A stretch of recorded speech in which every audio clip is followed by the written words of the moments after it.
So, I wanted to talk about gender duality and kind of wrap up that first segment I ran on gender duality. I'll try to enunciate for this session. Instead of hanging a cigarette at my mouth.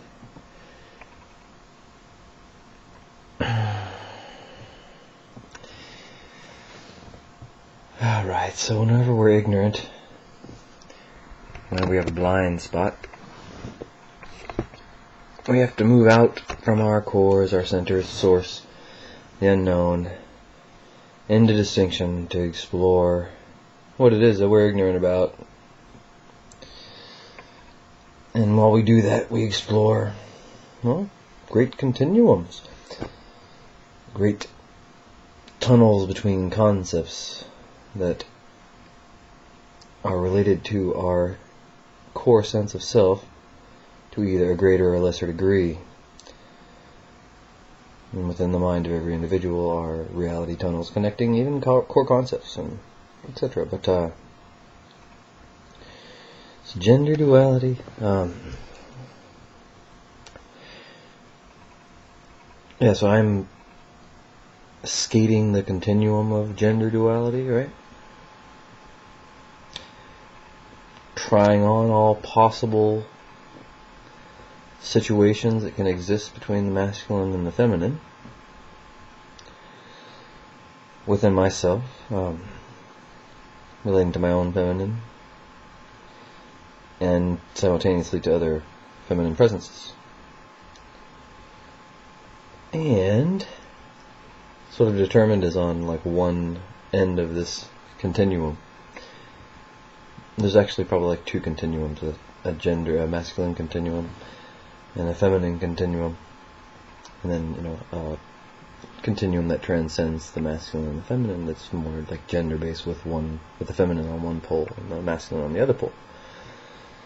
But I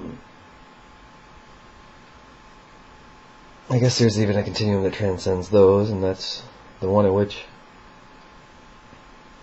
you're honoring the masculine within, or the masculine outside of one's space as one defines one's space, or honoring the feminine within, or the feminine without as one defines one's space. I have kind of an Eastern mentality, so for me it's okay that I'm a celestial soul that's connected with all things, and then I'm like my space, which is the room that I'm in, and then I'm my body, all simultaneously, right? I can be three places at one time. I can be Hindu. So I am exploring that gender duality in which I'm honoring the feminine within my space, and unfortunately or fortunately, I'm pretty neutral regarding these things. There's some relationship that exists such that the degree to which I surround myself with feminine presences in my external environment affects the degree to which I'm in touch with my own feminine energy. So if I'm surrounded by females, probably because I lose my space to them in some way, I'm codependent in some way, and I'm a masculine guy, like I lose my space to their presences, their feminine presences, and I demean my own and then don't give it the space that it needs. But when I'm alone, then I can begin to take the space for the feminine that is mine, and as a reality experiment, as I said, skating the continuum, I had to discover what it was like to own my feminine completely, without the interference of foreign feminine energies. And I understand that I damage unity. When I do that, I understand that I damage the unknown, that I actually ingrained ignorance upon myself, or into myself. I understand that I damage my conception of myself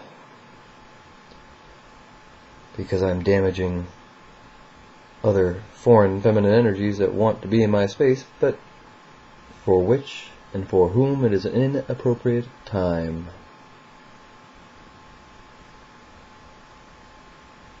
And it's nice to be able to back away from that practice now, that meditation, and kind of become more balanced and embrace kind of foreign energies and my personal energies.